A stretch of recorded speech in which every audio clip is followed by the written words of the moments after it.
அன்பு உறவுகளுக்கு எல்லாத்துக்கும் வணக்கம்.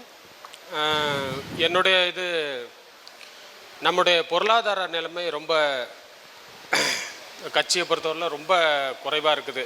இதுக்கு ஏதாவது உங்களுடைய எண்ணங்கள் இருக்குதா வளர்க்கறதுக்கு?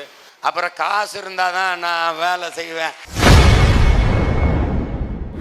திருச்சியில் நாம் தமிழர் கட்சி ஒருங்கிணைப்பாளர் சீமான் கட்சியின் நிர்வாகிகளுடன் கலந்துரையாடல் நடத்தி அவர்களின் கேள்விகளுக்கு பதிலளித்து உள்ளார். இதுக்கு ஏதாவது உங்களுடைய எண்ணங்கள் இருக்குதா வளர்க்கறதுக்கு? அல்லது வைப்பு தொகையோ ஒரு பெரிய வணிக வளாகமோ நம்ம அதுக்காக தனி ஒரு திரள் நிதி திரட்டி ஒரு வணிக வளாகமோ அல்லது அது சார்ந்த வைப்பு தொகையோ வச்சுக்கிட்டு நம்ம அதை நிதிநிலை சரிப்படுத்த முடியுமான்னு கேட்கலாங்க. அந்த ஆசை விருப்பம் எனக்கு மட்டும் இல்லையா என்ன? அது இங்கே இருக்கிற யதார்த்தத்தை நீங்கள் புரிஞ்சுக்கணும். பணம் இருக்கிறவர்களிடத்திலே இன உணர்வு மான உணர்வு இல்லை. இன உணர்வு மான உணர்வு இருக்கிறவன்கிட்ட பணம் இல்லை.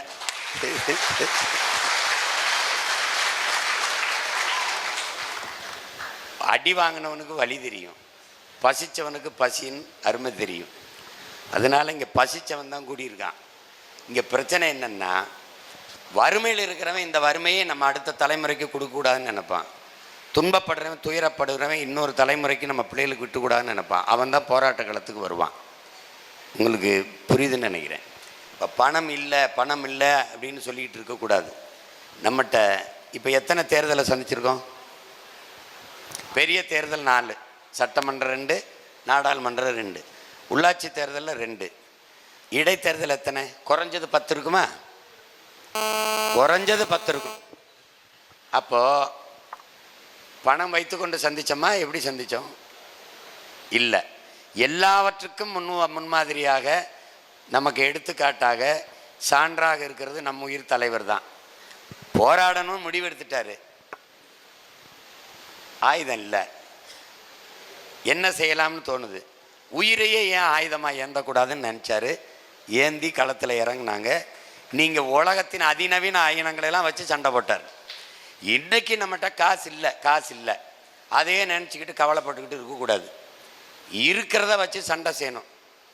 விளக்கமாக இருக்கா, கட்டக்கம்பு இருக்கா, செருப்பு இருக்கா, மொட்டை கத்திருக்கா எடுத்துக்கிட்டு தெருவில் இறங்கி போருக்கு போயிட வேண்டியதுதான்.